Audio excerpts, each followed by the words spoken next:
Fala aí, torcedor! Estou aqui para gravar mais um vídeo do meu canal e nele vamos falar de mais uma vitória do Palmeiras, da derrota do Santos, do empate do São Paulo e também da vitória do Corinthians. Cronologicamente, começando pelos jogos do sábado, começando pela partida entre Palmeiras e Santa Cruz, onde a equipe do Palmeiras começou o jogo pressionando, como era de se esperar de uma equipe que busca a liderança do Campeonato Brasileiro. Apertou a equipe do Santa Cruz praticamente o primeiro tempo inteiro, mas o primeiro gol surgiu apenas após os 20 minutos do primeiro tempo. Após isso, a equipe continuou pressionando, com menos ímpeto, é verdade, mas continuou pressionando. E quase no final do primeiro tempo, ali pelos 46 minutos, fez o segundo gol, um gol de falta, o que há muito tempo não acontecia com a equipe do Palmeiras. E o responsável por essa cobrança foi o lateral barra volante Jean. No segundo tempo, o Palmeiras voltou de uma maneira que há muito tempo não acontecia, dormindo em campo. Uma equipe que não oferecia, não partia para cima do Santa Cruz, como era de se esperar que continuasse. E isso acabou dando um resultado negativo. Logo, aos 5 minutos, o Santa Cruz conseguiu diminuir após uma cobrança de falta.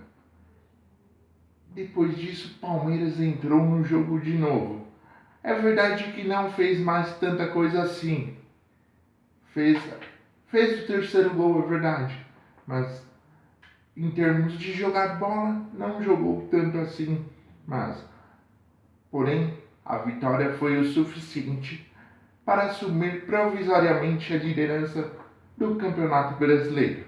Agora, falando um pouco sobre o que foi Santos e Atlético Paranaense, esse jogo poderia-se dizer que começou aos 29 minutos do primeiro tempo, porque antes disso não teve absolutamente nada de interessante, apenas muitos erros de passe e muita bola longa, não levando a resultado algum.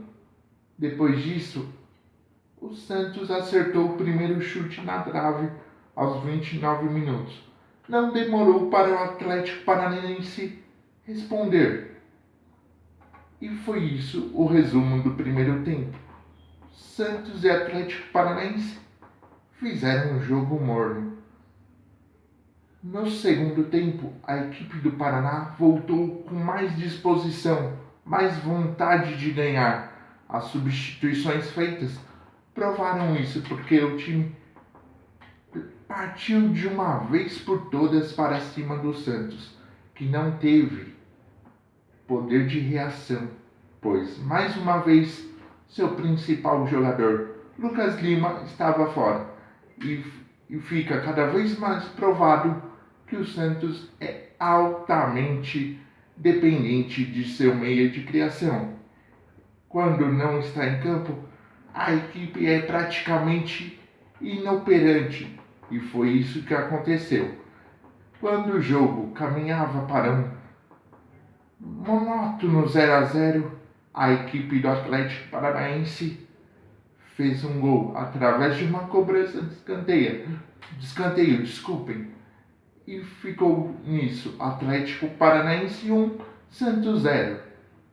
Vamos para os jogos de hoje, começando por São Paulo e Flamengo. Dos jogos das equipes paulistas, pode-se dizer que foi o que mais sofreu, apesar do resultado. A equipe do Flamengo não joga no Rio de Janeiro, como todos sabem, pois seus estádios estão interditados para a realização dos Jogos Olímpicos. Então, a partida foi lá em Brasília.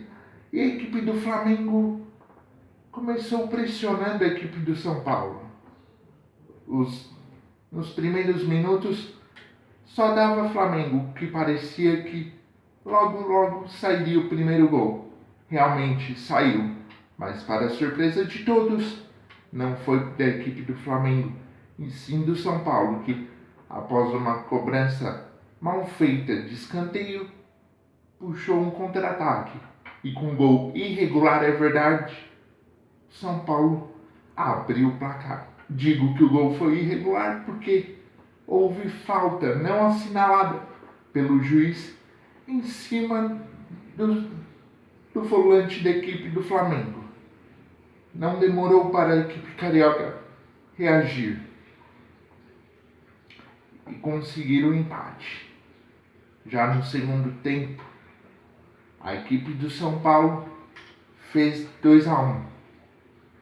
E mais uma vez, a equipe do Flamengo teve que correr atrás. E correu. E conseguiu um empate. Após os 20 minutos, a equipe do São Paulo sofreu um grande prejuízo. O seu principal atacante, o argentino Caleri, autor dos 2 gols da equipe paulista, foi expulso após cometer uma falta, receber o cartão amarelo e no lance seguinte, com uma reclamação com o juiz, recebeu o segundo cartão amarelo e foi expulso. Diante disso, a equipe do Flamengo, que já tinha amplo domínio da partida, passou a encurralar a equipe do São Paulo, que raramente conseguia sequer passar do meio de campo. E isso poderia ter dado o resultado, pois a equipe do Flamengo conseguiu um pênalti no finalzinho da partida. E, para desespero de seus torcedores, o meia Alan Patrick desperdiçou, chutou para fora, continuando assim o empate em 2-2. E foi assim que terminou a partida. Agora, falando de Corinthians e Botafogo, o segundo jogo da equipe paulista, sem o técnico Tite, que foi para a seleção, o primeiro em seu estádio. Foi um jogo que até ali pelos 20 minutos parecia que não ia dar muita coisa. Eram muitas bolas aéreas, um time sem muita criatividade, enfrentando o Botafogo, um dos times mais frágeis do campeonato, candidatíssimo ao rebaixamento. Depois desse começo turbulento, a equipe do Corinthians chegou ao primeiro gol aos 23 minutos. Aos 27, a equipe do Botafogo, que não tinha atacado tanto assim, conseguiu o gol de empate. E logo depois poderia ter conseguido o gol da virada, mas não foi isso que aconteceu. E esse foi o resumo do primeiro tempo. No segundo tempo, uma peça desequilibraria o jogo. O jogador Marquinhos Gabriel, ele voltou absurdamente bem para o segundo tempo e conseguiu com que a equipe fizesse o segundo gol cedo. Então, a equipe do Corinthians partiu para cima da equipe do Botafogo para tentar liquidar a fatura. E depois disso, a equipe conseguiu o terceiro gol, o que deu uma tranquilidade maior no placar. A equipe corintiana agora ocupa o terceiro lugar no Campeonato Brasileiro. O que vale destacar é que 2 equipes paulistas estão entre as 4 melhores do campeonato. É isso que tenho a dizer e muito obrigado. Boa noite.